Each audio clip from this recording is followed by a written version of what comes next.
चुनाव आयोग आज देश में कितना निष्पक्ष होकर चुनाव करवाता है, इसको आज कहने की जरूरत नहीं है। चुनाव आयोग का व्यवहार देखकर ऐसा लगता है कि चुनाव आयोग राजनीतिक पार्टियां बन गई हो, जिसका विपक्ष के सवालों का जवाब देना मुनासिब नहीं समझता है। लोकतंत्र में लोगों की जनभागीदारी से सरकार चुनी जाती है और चुने हुए सरकार जनता के लिए काम करती है।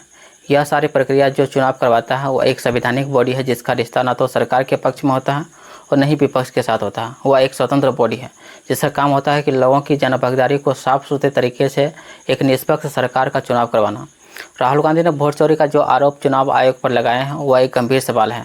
इस पर चुनाव आयोग को अपना जवाब देने के बजाय कान में तेल डालकर सोए हुए हैं। आज पूरा देश इस डाउट में है कि क्या प्रधानमंत्री नरेंद्र मोदी जी ईमानदार वोट से प्रधानमंत्री बने हैं या फिर फर्जी वोट से।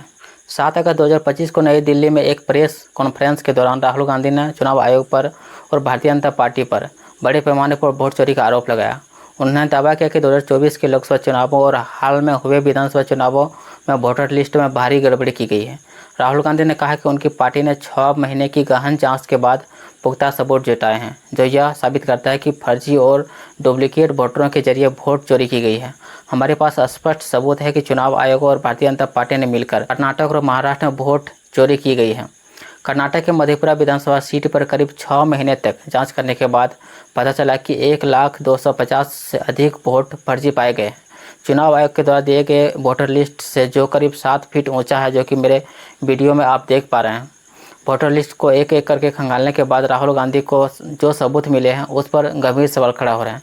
इसके पहले भी जब मुख्य चुनाव आयुक्त राजीव कुमार थे तो किस प्रकार से चंडीगढ़ मेयर चुनाव में घोटालाबाजी किया था। इससे भी मज़ेदार बात यह है कि चुनाव आयोग ने इस पर कोई एक्शन नहीं लिया था।